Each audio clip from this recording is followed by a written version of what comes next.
রমাদানে কি কবরের আযাব মাফ হয়ে যায়? রমাদানে কি কবরের আযাব বন্ধ থাকে? আমাদের দেশে অনেকে বলে থাকে যে রমজান মাস আসলে কবরের আযাব মাফ হয়ে যায়। যে সমস্ত কবরবাসীরা শাস্তিপ্রাপ্ত, তাদের কবর ভিতরে আযাব হচ্ছিল, যখন রমজান মাস আসে সাথে সাথে তার আযাব বন্ধ হয়ে যায়। আসলে কোরআন এবং সুন্নাহ ব্যাপারে কি বলে? দর্শক, বিষয়টি নিয়ে বিস্তারিত কথা বলার পূর্বে আপনাদের কাছে ছোট্ট একটি নিবেদন থাকবে। আপনারা যদি আমাদের চ্যানেল কিংবা পেজে নতুন হয়ে থাকেন, অবশ্যই চ্যানেলটি সাবস্ক্রাইব করে পেজটি ফলো দিয়ে রাখবেন। দর্শক, কোরআন এবং সুন্নাহ অধ্যয়ন করলে দেখা যায় হাদিসের ভিতরে এসেছে, বিশেষ করে রাসূলে আরবি বলেছেন, ইদা জা আ রমাদান, যখন রমজান মাস চলে আসে, ফুতিহাত আবু আবু সামা ওয়াগুল্লিকত আবু আবুন নিরন, আল্লাহ রাসূল বলেন যে আসমানের দরজাগুলো খুলে দেওয়া হয়। অন্য একটি বর্ণনা এসেছে, যেমন কয়েকদিন আগে ফয়জুল কালাম একটি হাদিসের কিতাব আছে, মুফতি আজম ফয়জুল্লাহ রহমতুল্লাহি আলাইহির, সেই কিতাবটার ভিতরে দেখলাম যে ফুতিহাত আবু আবুল জান্নাও এসে একটি বর্ণনা এসেছে যে জান্নাতের দরজা খুলে দেওয়া হয়।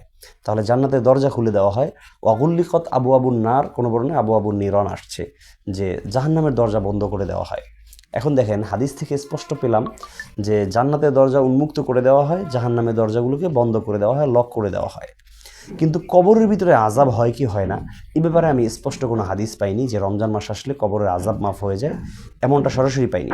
তবে এই হাদিসটাকে সামনে রেখে যদি ব্যাখ্যা করা হয়, তাহলে কিন্তু সেটাই দাঁড়ায় জাহান্নামের দরজা বন্ধ করার অর্থ হলো যে জাহান্নামে এখন যে সমস্ত মৃত্যু ব্যক্তি যারা আছে, কবরবাসী যারা আছে, তারা কিন্তু জাহান্নামে আর প্রবেশ করবে না। জাহান্নাম থেকে যে আযাব গজবের যে আগুন আছে, তার স্ফুলিঙ্গ যা আছে, সেগুলো কিন্তু আর বের হবে না।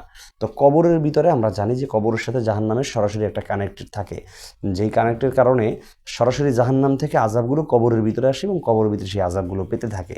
যেহেতু জাহান্নামের দরজা বন্ধ হয়ে যায়, তার মানে আযাব বন্ধ হয়ে যায়। আর জাহান্নামের আযাব বন্ধ হওয়ার মানেই হলো যে কবরের আযাবটা বন্ধ হয়ে যাবে। কিন্তু সরাসরি হাদিসের ভিতরে কবরের কথা আমি খুঁজে পাইনি। অন্য কেউ যদি পেয়ে থাকেন অবশ্যই আমাকে জানাবেন ইনশাআল্লাহ। তবে সর্বোপরি ফলাফল এটাই দাঁড়ায় যে কবরের আযাব মাফ হয়ে থাকবে, বন্ধ হয়ে থাকবে, যেহেতু জাহান্নামের আযাব বন্ধ হয়ে থাকে। আশা করি বিষয়টা আপনাদেরকে কোরআন এবং সুন্নাহর আলোকে সহজে বোঝানোর চেষ্টা করেছি। আল্লাহ তাআলা আমাদের সবাইকে কোরআন এবং সুন্নাহ মোতাবেক জীবন পরিচালনা করার তৌফিক দান করুন। আলবিদা, মা আসসালামা।